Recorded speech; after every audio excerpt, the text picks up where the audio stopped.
This is now going to be, we are now going to receive a call from Disaster Response Bureau Director Ninoy Castro.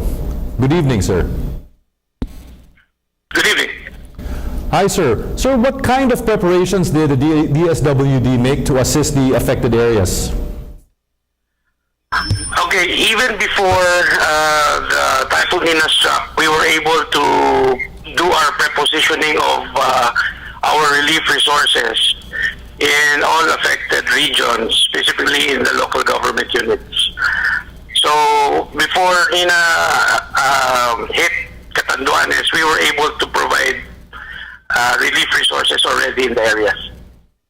I see. Aside from pre-positioning of relief goods, what other services or forms of assistance did the DSWD offer to ease the plight of those hit by Typhoon Nina?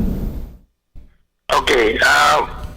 Looking at the extent of and the intensity of the typhoon, we are anticipating a lot of evacuees, especially in the Bicol region, wherein they have preemptively evacuated at least more than 2 days before it arrived.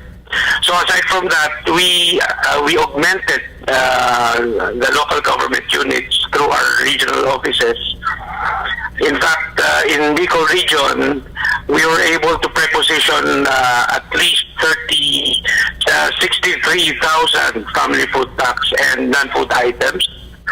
On top of that, we were able to provide an additional 60,000 ready-to-eat arroz caldo for the people that may be stranded in the ports, as well as people in the evacuation centers. Plus, we are also downloading another 50,000 family food packs for the continuance of the evacuation. I see. Among the 8 landfalls in Catanduanes, Albay, Camarines Sur, Camarines Norte, Southern Quezon, Laguna, Batangas, and Cavite, which province was the hardest hit? And do you have any special assistance for these areas? Yes. So far, in our initial assessment, the ground zero is Catanduanes. It had really bore the brunt of the strong winds of Nina. And just this afternoon, we were able to airlift the first T-130 filled with family food packs to augment the relief resources in the island. As you well know, there's still difficulty in accessing the island through inter-island shipping. That's why we made use of the logistics cluster through the Armed Forces of the Philippines. We will be sending an additional 3 plane loads of family food packs by tomorrow. I see. And the DSWD's responsiveness have been quite admirable these past few months. And to which aspect do you attribute this? Definitely, it's been the continual learning over the different disasters that we're in. In our experience, each disaster operations that brings us a lesson that we should be able to improve every time we provide disaster relief assistance. I see. Was this storm actually stronger than the last one that hit Cagayan? No, I think the last storm, which was the stronger storm was Lawin. It really is comparable to the winds of Yolanda, but for Typhoon Nina, it's comparable with Typhoon Glenda and Milenio.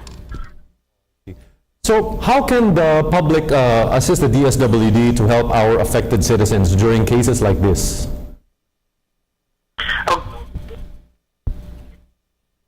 Okay, well, there are a lot of things.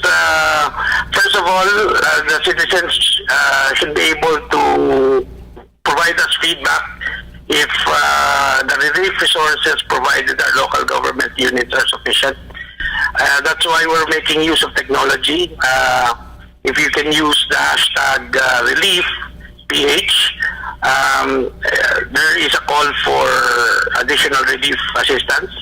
If there is a call for rescue, we make use of the Twitter hashtag RescuePH.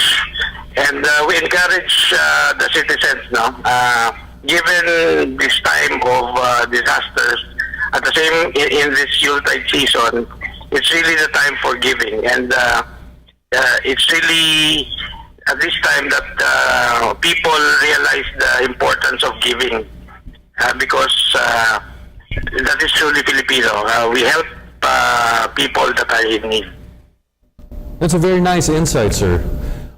Considering our holiday and our Christmas, or our Christmas season, do you have any special message to the public, especially those affected by Typhoon Nina? Yes, we continue to remind all of our countrymen that there are available resources that they may claim from our local government units. We just need to coordinate closely with our local government units through our local social welfare and development offices. And we at the National Disaster Risk Reduction and Management Council, together with the members of the NDRIMC, the DSWD stands firm in the provision of assistance in times of disasters. I see. Anyway, thank you so much for your time, Director Castro. That was NDRRMC Disaster Response Bureau Director Ninoy Castro.